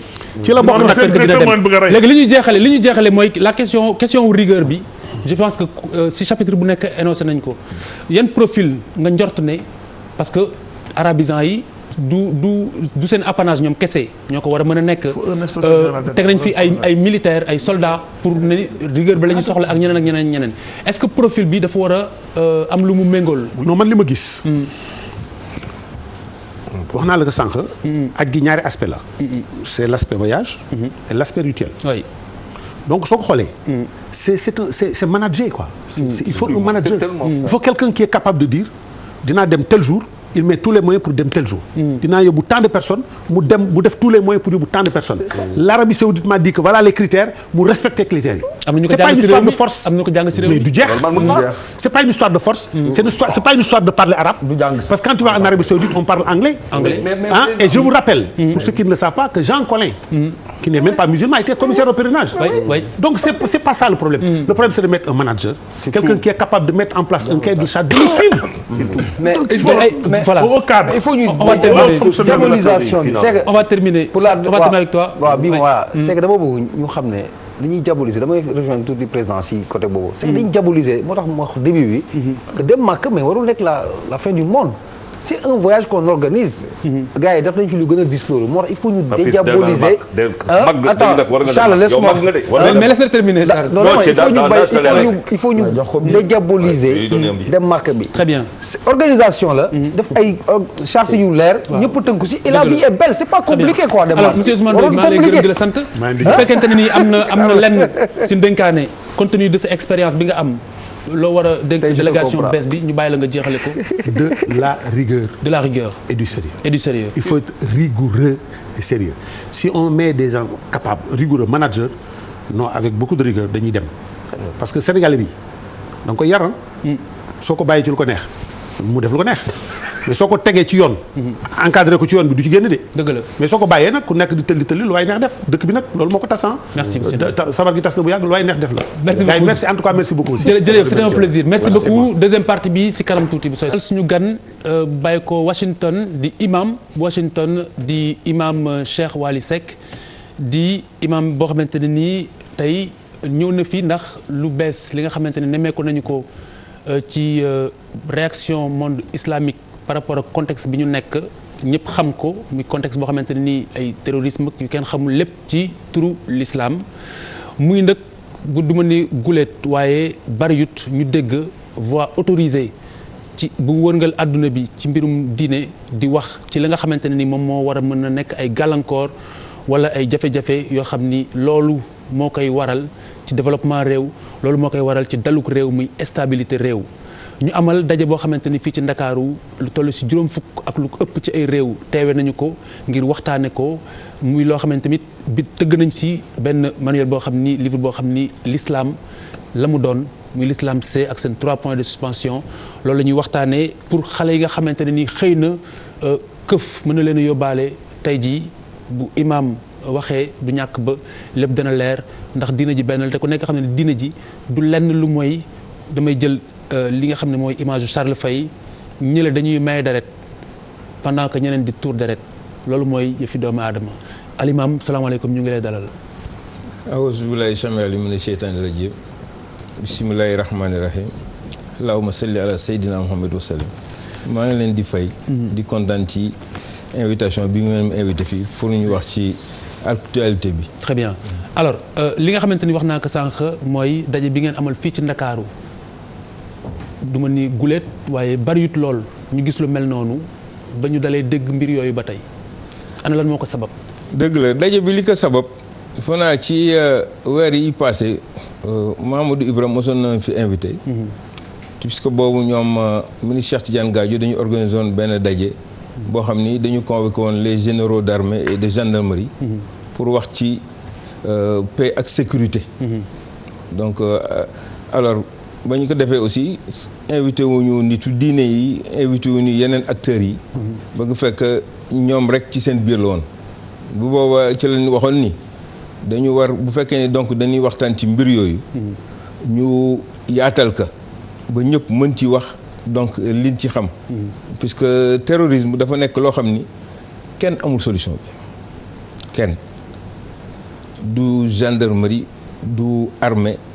mais da nga war a déglu ñi nga xam ni ñooy magistrats yi nga xam ni bu ñu jàppee terroriste ñoo leen di juger policiers yi nga xam ni bu ak terroriste amee donc ñoom ñooy def enquête yi douaniers yi ñoom ñoo yor frontières yi maanaam daal dafa war a wër daal acteurs yëpp ñu daje leen ku nekk wax ci sa li nga ci xam. donc ba loolu amee bu yàggul dara ci symposium bi fi amoon ñoom Thierno Madani Tall organisé que. dañu defoon benn appel de Dakar. ñu ni ñun imam yi ulema yi nee nañu boobu ba léegi dégguñu OCI wax ci dégguñu Ligue islamique wax ci te ñoom koo ci dem ci manifestam da nga naan seen premier combat mooy le combat contre le terrorisme. Donc bañ ko déggee ñoom aussi ñu ni léegi dinañ ñëw daal pour ñu dajale réew yi nga xam ne ñoo war Sahel bi Maghreb ak Afrique yëpp pour ñu waxtaan ci mbir mi. Donc loolu moo sabaloon waxtaan wi nga xam ne Ligue islamique mondiale ba nga xam ne ca Makka la ñu nekk. seen kilifa di Abdesalam El Turki. donc ñëw fi. ànd ak délégation bu takku. donc ñu daje donc ak suñu mbokk yi fii.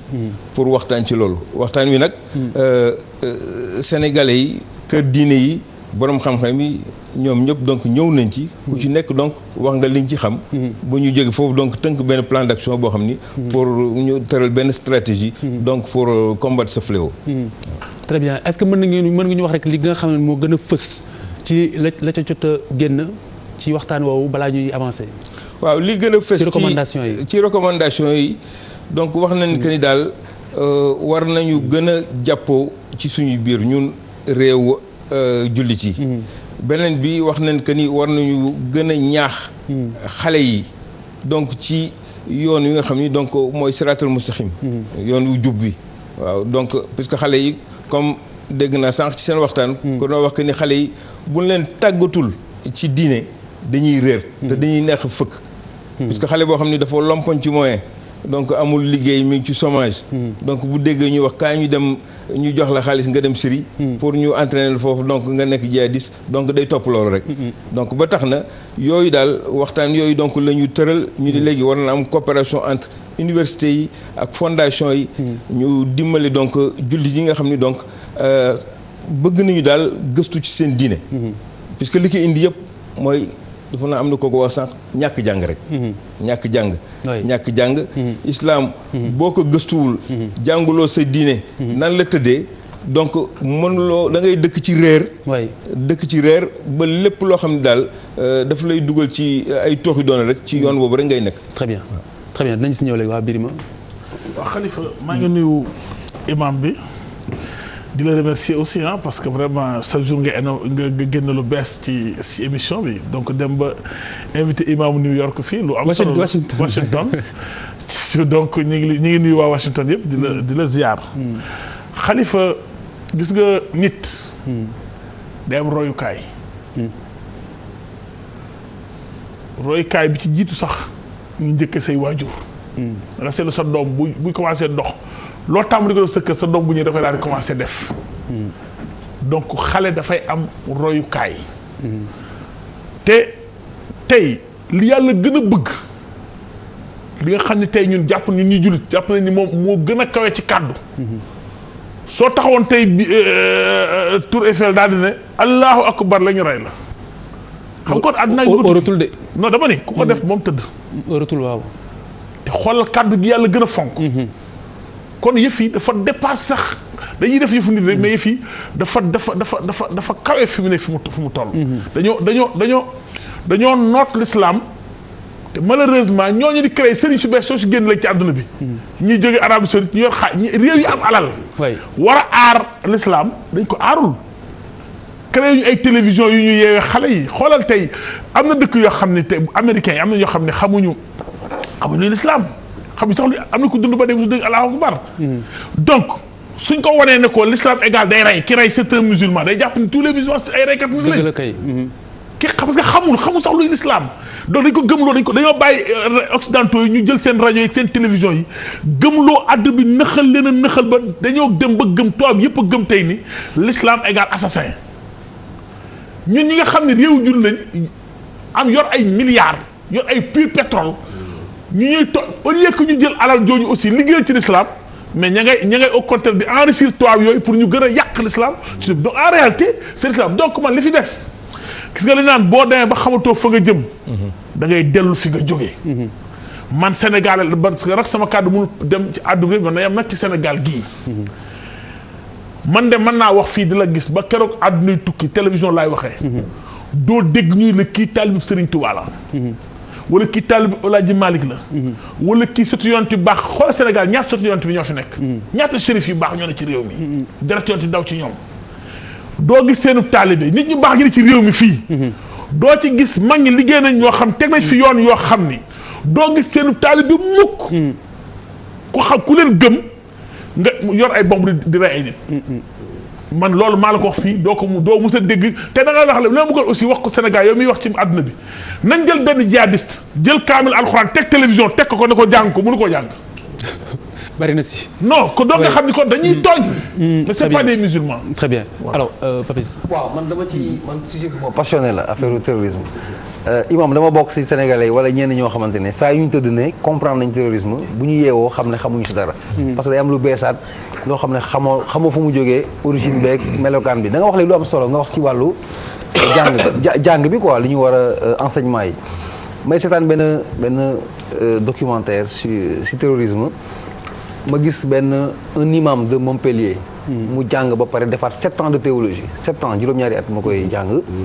di jàng l'islam pour am statut pour nekk imam pour war a xutba war a jiite xam nga loolu 7 ans d'études si loolu. am na lu mu tekki. mu joxe benn explication boo xamante ne man loolu dama koy renvoyer waat islamiste yi seen bopp parce que dafa poser benn problème bu important mu ne de la même façon djihadistes yi ñiy def ak terrorisme bi. dañuy convoquer ay loo xamante ne ci alxuraan la nekk mais dafa valable au 5e siècle ou 7e siècle. Ça veut dire que ils partent sur des références qui sont écrites.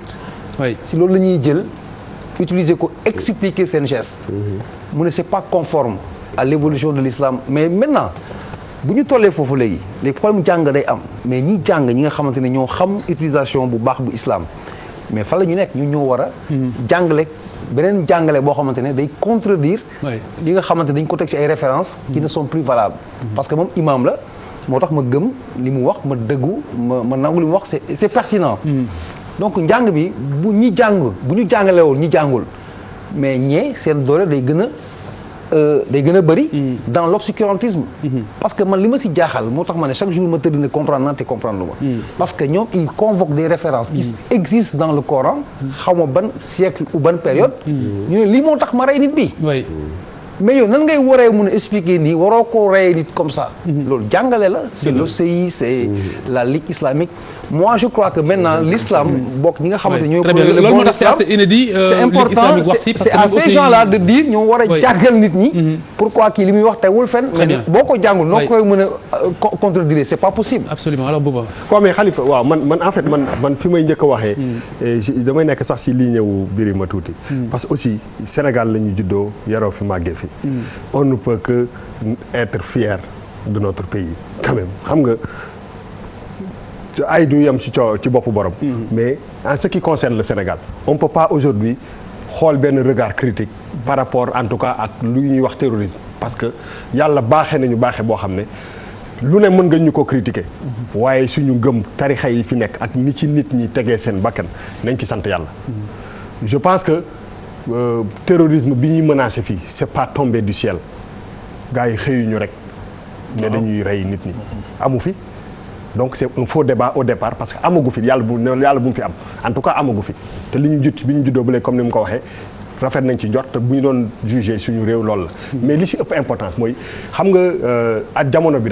àddina bi dafa am ñu am doole ak ñu ñàkk doole injustice dafa wër ci àddina bi yépp fu nekk rek am na injustice te dañu nekk ci monde boo xam ne Occident dafa maîtriser communication ba nga xam ne diabolisation ak li waral nit di takk ay boppam di exploser boppam dafa bëri c'est compliqué donc il faut pas qu'il nous amène aussi ce débat là Sénégal ba nga xam ne ñun on est quand même un peu perdu parce que ce qui arrive di xew Mali bi fi affaire yi commencé c'est pas xëy ñu rek Mali commencé tax ba nasaraan yi di dem ci réew jullit yi muy ay Libye ay affaires yooyu est-ce que nit ñi nga xam ne imam yeeg waa Ligue islamique beeg affaire yi est-ce que yéen manko ngeen aussi xeex nasaraan yi nga xam ne ñoom ñooy ñëw ci réew jullit yi muy Irak mu am Saddam Hussein muy Libye mu am Muammar el Kadhafi nga xam ne c'est un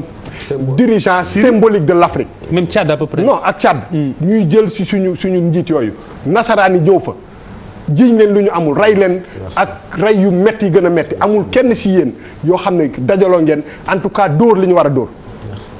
te loolu ça ne justifie pas nga takk ay bomb dóor ko feneen mais aussi dama ragal dara dama ragal influence communication wu occidentaux yi dem ba dugal ñu ci loo xam ne c'est un faux débat parce que affaire bi c'est pas tombé du ciel lu yëngu la ko yëngal la ko ëpp doole il faut que affaire bi aussi ngeen poser l'autre question ngeen am courage wu affronter yeneen continent yi nga xam ne ñoo bëri doole di noot réewu jullit yi c'est important donc il faut pas aussi ragal a wax loolu parce que pour man affaire dafay indi Sénégal boo xam ne alors Alioune balaa may dem ci professeur bëgg naa nga tontu ci li Papis wax ni parce que dafa leen li bëgg a wax parce que dafa leen interpeller yéen en tant que voix autorisée de l'islam. waaw bu li mu wax nii je pense que boo gisee daje bi am li ko sabab aussi ci loolu la bi ñuy taxawee def appel boobu fii ci King Fahd Palace ak ñoom Thierno Madani Tall ak kilifa yi fi tase woon yëpp am na ay professeurs yu jóge woon New York Université Columbia ñoom Bachir Diagne waaw ñoom Mamadou Diouf ñuy taxawee ñu def appel bi ñun li ñu jaaxal mooy c'est-à-dire Ligue islamique ak OCI nga xam ni ñoo dajale dëkku jullit yëpp ba léegi kenn déggu leen ñu wax ci mbir mi mbiru terrorisme bi te ñoom ñoo ëmb dëkku jullit yëpp donc am une voix autorisée war donc bu fekkee ñi ngi noot islam di tëj jàkke yi di dëkkal islam foo xam ni dëkku fa di ko diaboliser parce que ay nit ñu ngi exploser au nom de l'islam di rey doomu aadama aussi voilà ñoom ñoo war a taxaw beneen aspect bi mu wax effectivement puisque lu bëri lu xew mi ngi jóge ci ni ñu yombalee ñoom Nicolas Sarkozy ñuy ñëw éliminer Kadhafi beneen bi attaque gu Saddam Hussein ce qui fait que zone yooyu léegi kenn mënatu leen contrôler seen arme yëpp plus de 10 millions d'armes ñi ngi piluler donc dans la sous-région moo indi désordre bi am fii yëpp waaw boobu ba léegi effectivement organismes yooyu ils sont à fond kenn déggu leen ci te loolu du yoon puisque ñoom bu fekkee ñoom ëmb réewu jullit yooyu yëpp waroon nañu taxaw wax ci ba ñëpp dégg leen donc beneen aspect bi nga xam ne Papis mi ngi koy wax ndaje bi am na recommandation bu mu retenir boo xam ni pour justement di former donc imam yi am na ci solo trop donc pour ñu mën di ñaax ñenn yi pour di leen wax que ni daal xutba yi am na yoo xam ni waruñu ko ci dugal bu ñu yemee ci li nga xam ni moom la xaalulaay xaal rasulullaay li nga xam ni donc moom la alxuraan wax moom la charia wax moom la sunna wax xutba yi bu yemee foofu dafa naa ni amul leneen loo xam ni donc dinañ ko mën a taxal ñi nga xam ni donc ñooy imam yi donc di prêcher loolu. Très bien, professeur en attendant.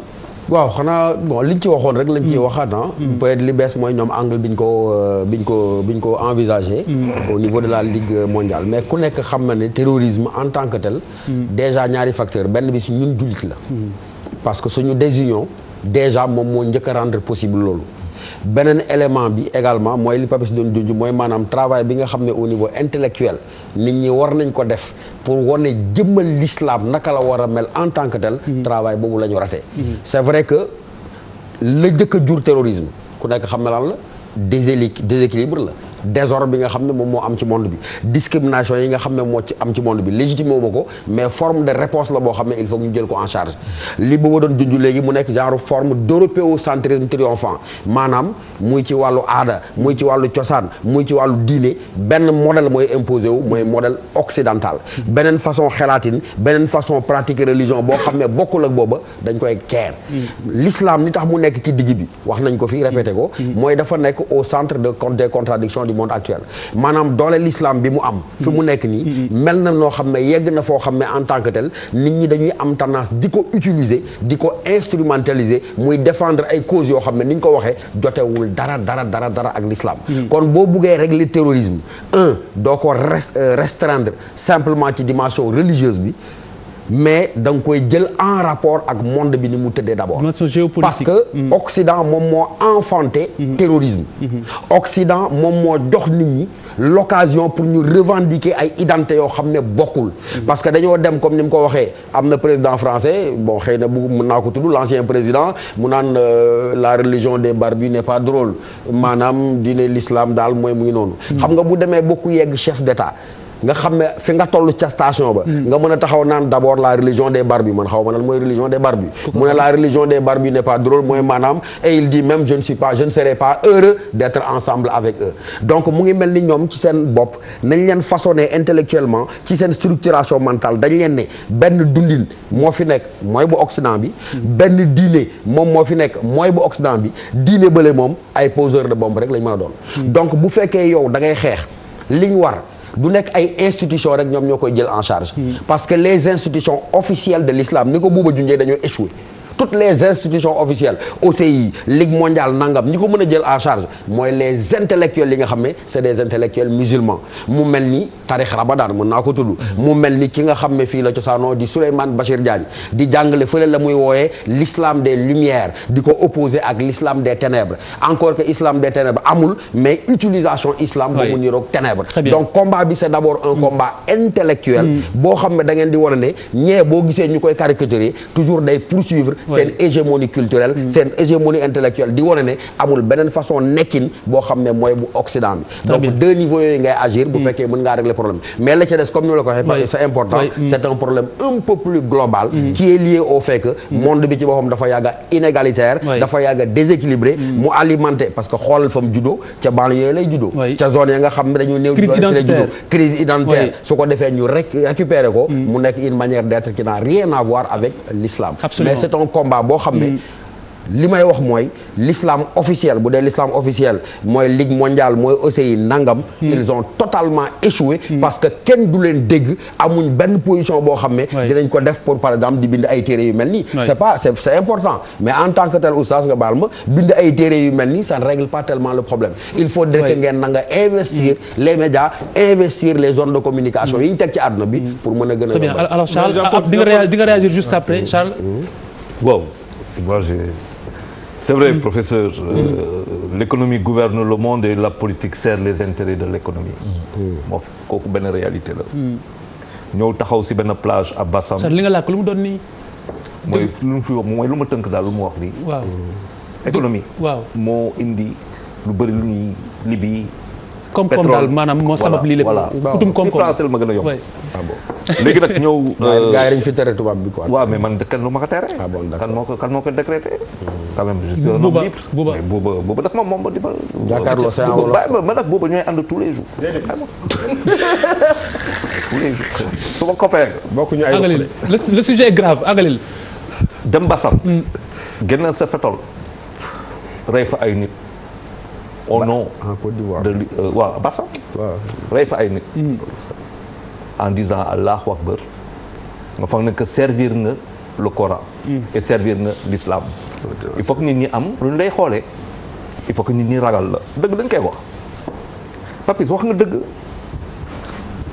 alxuraan 114 suma juumul surat c'est exact waaw 6236 versets bàyyi la sa Charles kii suma xarit la ay bu mu noon wax du dëgg xamante ne 40 ans xamoo ne xamante non non du fii rek.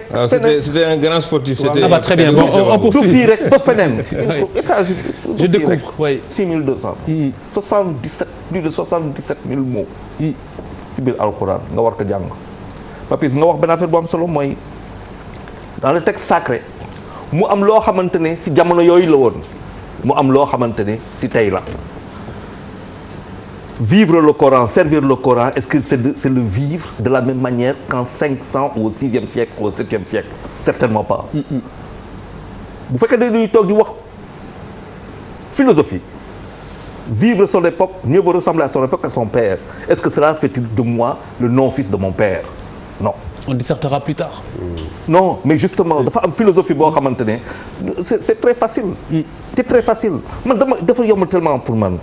xam nga boo xoolee Abdul Muttalib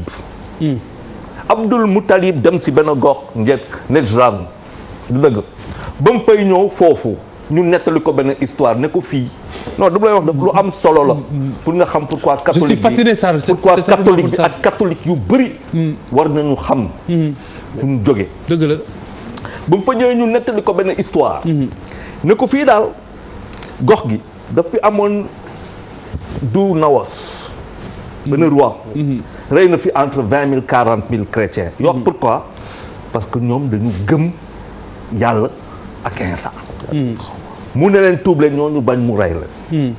fekk Abdul Muttalib. jóge na Yémen dem uti garab bu koy may doom am na lépp mais amul doom.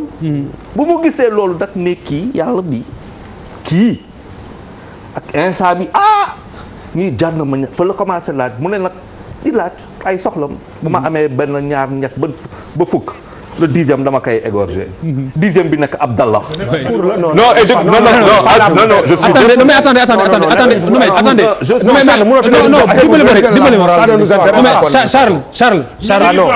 Charles Faye. mënoo jàngal suñu diine la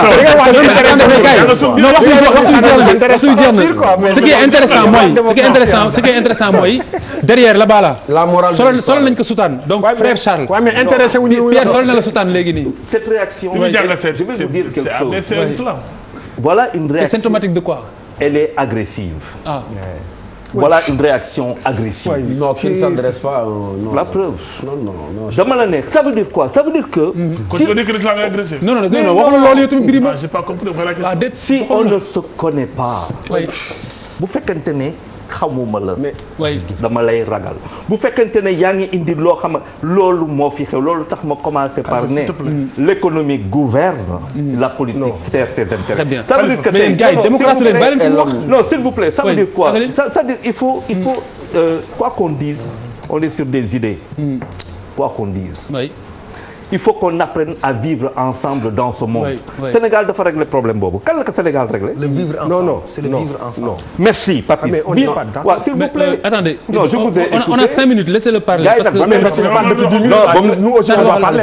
waaw mais ba mu leen di tey moom jot naa leen xam naa da ngeen dox rek. xamoo xasida xamoo alxuraan. Charles yaa ngi micro bi waxal gaaw. mën nga ko wax de yaa ko wax. dama la ne. Il faut qu'on apprenne. Ça veut dire que tey. wax na ko les organismes raté rendez-vous. di nga wax boobu. Pourquoi nous sommes dans une communauté planétaire 7 milliards nit 2 milliards de musulmans. ñu bëgg a def 2 milliards de musulmans problème de la terre. loolu mooy wax ja. léegi yow si biir loolu lan ngay def ba 5 milliards yooyu ñeme la xam ne bu ngeen di ànd ak tey du tey de. Il y a depuis 550. Merci Charles. S'il te plaît. Merci beaucoup. Merci beaucoup Charles. Jërëjëf il va nous rester 5 minutes. Il va nous rester 5 minutes. Charles, voilà imam. lii mooy danger et l'islam yàlla wane na lépp tey xam nga la mooy danger l'islam lan mooy danger bi gëtal l'islam mooy lii. mooy lan. ñaari personne ñoo am ci àdduna bi. kii jàng alxuraan parce que du ko gëm da cee bëgg a jariñu ak kii jàng alxuraan pour bëgg ko yàq pour bëgg a yàq mënul yàq alxuraan kenn du ko yàq yàlla baax la ko pare mais pour bëgg ko jariñoo pour ma ci lor doomu aadama yi c'est ça mooy genre jàng yi comme jàngu ñoom Charles yi non c'est la vérité ma may gën a rek jàngu Charles yi loolu la parce que boo ko jàngal li mu koy mooy gëmu ko mais Charles day may may gën a rek may may gën a bu ñu nax ko dañ débarré ne da ko wax li nga gëm waaw waxal. ça waay man lu ma gëmul dama cay maandu. munoo si dara lu ma gëmul dama boo ko bëggul yàq dama cay maandu. c'est écrit. mais dama ni. l'islam rey lu wut. loolu rek la Charles wax waaw. ñoom nasaraan yi. waaw. bu dul woon ak sunu nit ñu baax ñi yow xoolal tey li ñu defoon ñun dañoo suñuy mag a baax rek ba ñu yóbbu ci jihaad. mais tey bu ñu nettalee li ñu def Cheikh Omar Foutiyou Tall. ñu ko def tubaab yeeg ko def. li def Serigne Touba ñu ko def tubaab yeeg ko def. ñu def sunu buur yi ko def tubaab yeeg ko def. fekk la sëb dëkk bëgg la toroxal ci biir dëkk bi yàlla la faral ak sa ak suba. da koy dëkk li mu wax mooy dëgg c'est que ñi nga xam ni. ñooy kon noonu l'islam ñoom ñoo créé ay nit ñoo xam du ñu l'islam ay voyous. très bien jox leen xaalis ñu tuddoo l'islam di bëgg a lor turu l'islam te yàlla moom l'islam di ko yëkkati. merci Birima Bouba après on termine avec Imam. En fait parce que man en fait là pour man Charles nga baal ma mais hors sujet la li ngay wax ni parce que le Sénégal modèle de bi ñuy cohabiter entre musulmans ak wala cohabitation bi nekk c'est pas important li am importance. da nga gën a jàng rek. non mais parce que pour man problème mu terrorisme. problème mu terrorisme du entre musulmans chrétiens wala juifs moom laa lay wax. c'est clair waaw mais laisse-moi terminer. dama ne mais quand t'as pas compris tu le dis. ban nañu wax waaye itam xale non soit vous avez le niveau soit vous l'avez pas. non parce que loolu lañ ko wax loo xam ne waxuma ko. waxoo loolu Charles il y a le niveau waxul loolu mais bu ba àggalee on a 3 minutes Charles s'il te plaît je t'en prie waxal. ne réponds pas à la provocation bàyyi ko mu wax. waxal parce que quand même ay nit yu nekk ci àddina bi lañu am xel. di xalaat di observer waaw j'ai l'impression que loolu. booba soo waxul damay avancer. fu lay waxee. moom mooy que soo ci amul problème mu terrorisme yi. boo ci amul benn jàngatu politique. ak relation entre l'Occident ak les pays yi nga xam ne dañu am richesse bu nekk ci seen suuf si. da ngay nax sa bopp. c'est pas un hasard que nga yeewu suba Côte d'Ivoire Mali yàlla bu mu ñëw Sénégal ñëpp di kii c'est quoi la connexion ak ce qui se passe en France. On est des colonies françaises. Pourquoi on était. non ci lañ tey lañ gën a nekk colonie. xam non dama ne ku nekk fii Afrique li xew Mali xel Côte d'Ivoire te amoo ci jàngat que ni. c'est en rapport ak ce qui se fait passe en France. da ngay nax sa bopp. est-ce que man en tant que sénégalais wala en tant que africain li may wax ni c'est important bilaay soo leen saan booy da nga leen déglu. l'économie waaw mais non li ngeen di wax benn la mais daanaka wax avancé. non li ñuy wax du benn du tout.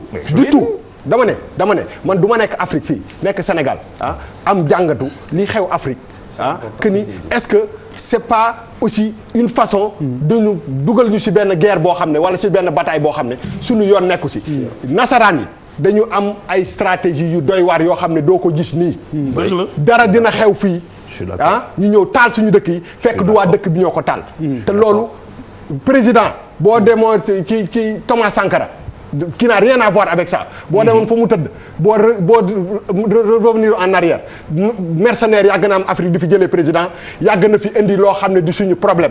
donc buy affaire yi di am fii il faut ñu sóoraale. mën ak pexe nasaraan yi. merci booba leer na alors imam Cheikh Waly Seck li ñuy jeexalee dafa mel ni en résumé buñ ci jukkee aslëf mooy ne yéen ñi nga xam ne yéenay yéen yor kaddu islam ci àdduna bi dafa leen seen rôle dafa mel ni taxawu leen jullit ñi dafa mel ni da ngeen seetaan ñu mbubboo diine ji pour après mu këppwaat ci kaw ñi nga xam ne ñooy way gëm yi loo siy tontu si loolu. loolu nga wax nag lu doy waar la. waaw parce que ñun ñu ngi bàyyi suñu waar. lii ma la wan nii sax c'est-à-dire du pamphlet boo xam ni Ligue islamique moo ko def. suñu fondation moo ko def pour di jàngal nit ñi di ci éclairer. moo ñëw ci benn ci rappel historique. 11 septembre 2001. oui. Les États-Unis comptaient 5000 mosquées. et 240 000 églises. bi mbir mi amee loo sol sax lu niroog yëre jullit. ñu topp la di la piste. oui. li ñu ci doon kii pour ñu génn ci mooy donc ñu def loo xam ni dinañ expliquer les préceptes de l'islam. oui. ba mu leer. ñu dem dugg ci congrès bi dans la chambre des représentants ñoom ñu jox leen. oui boobu changer seen mind. imam léegi def ko anglais rek en anglais bàyyi ko États-Unis ñun lii moom. très bien am nañu maam El Hadj Malick. am nañu Serigne Touba. waaw mais ba tey am na xale yu bëri non laisse-le terminer parce que waxtu yu jeex na def nañu ba pare. donc yow yéen a ngi def seen rôle. waaw aussi ñu ngi def seen rôle. yéen média bi am ngeen rôle important à jouer. waaw seen waar aussi na ngeen ko béy. way ngeen gën a gëstu ci terrorisme pour di gën a yee nit ñi. taalibe Baye Laay bi daal bàyyi aussi. xalif général des Layènes lay wuyu. xalif général des yéen sax maa ngi leen di gërëm leen sant. parce que au moins yéen déglu ngeen lañ def ni waaw. déglu ngeen ñu wax. mais am na ci télévision xam ni dem nañ fa ñu invité ñu wax waxu terrorisme mais dañ ko censuré. te loolu dafa xew yi. oui absolument merci imam ñu ngi leen di encourager en tout cas ci yoon wi nga xamante ni ñii. ci yoon wi nga xam ne jël ngeen ko. frilosité. voilà imam donc ñu ngi leen di sant leen gërëm ci initiative bi ngeen jël ak surtout courage bi ngeen am pour njëkk a yëkkati seen kàddu parce que ni ko bu boo waxee dafa njort ne xëy na yéen da ngeen xaw a ragal a wax ji face à l'Occident wala yu demee noonu te yéen a war a taxawal ñi nga xam ne ñooy umma islamique donc ñu ngi leen di encourager te di leen gën a ñaax si mbir mi lu lépp luñ ci mën en tant que média dinañ ko def comme ni ñu ko tàmbalee tey si jàkkaarloo bu soobee suñu borom ñu ngi lay gërëm di la sant ñu ñëw si gis-gis bi Aliou Cissé bu équipe nationale bu Sénégal mu ne lépp li nga xam ni moom la ñuy mën a jàpp moom la ñuy jàpp ginnaaw match bi nga xam ni amaloon nañ ko ak Niger ak bi ko jiitu fii te ñoom ñu am si ndam mooy que ni am nañu 6 points si ñaari match nee ne am na mbégte te fier na ci ay joueurs am Birima. man daal pour le moment damay seetlu ci kanam daal amaguma benn kii ci football bi daal pour le moment. waaw gàcce ngalaama baax na. baax na rek nañ dem rek ba ci kanam. waaw kay ba ci kanam discours très professionnel mooy il a fait le job. en sport dafa am lu ñu koy wooyee. faire le job maanaam. li tax a jóg résultat bi. rek moo am solo le reste day ñëw après. d'accord c'est le résultat qui est important. waaw indi woon nañ fi daal as nasaraan indi lu ñu lii ñu indi fi doomu Sénégal mu am 6 points donc gongo. bariwul professeur. waaw nañ ko wax gàcc ngalaama dégg naa ci benn taskatu xibaar tey mu naan il est excédé par les critiques bu ñu ragalul sax dina démissionné. maanaam gars yi dañuy xëpp ci si liggéeyam ma ne ko Aliou réponse bi rek mooy lii di football di gagné après mu jeex jarul sax tontu. moom wax na ko sa njëlbeen gi le résultat. bu ko intéressé juste. Alimam. waaw nañ ko jàppale ñaanal ko rek yàlla jàppale ko pour ñu gën a am résultat yooyu. Amin alors bis topp Aminata Touré mu ne ñëw APR du ñàkk boo xam ni dafay musale ci ñi ñuy rëbb ndax ne dañu luubal alali réew mi Birima.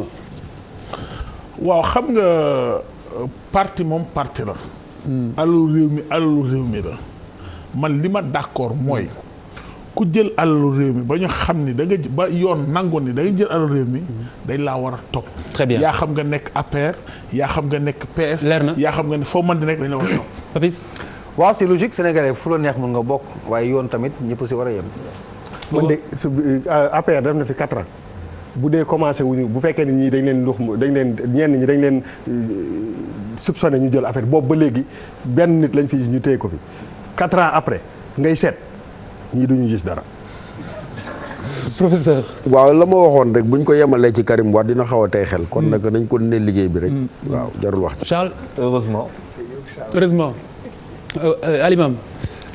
waaw lii de man en fait li ma ci jàngat mooy ñoo xam ni bu ñu leen taxalee bu ñu dawee dugg ñu tijji leen ñu toog ba songu ñàkk jom de loo ci watu am ko.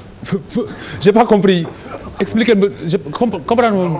ma ni sàcc. waaw boo ko daxee mu daw dugg. waaw ñëw toog di jooy ci basang gi. waaw ba songu ñàkk jom loo ci watu am ko. waaw je pense que allez bis topp.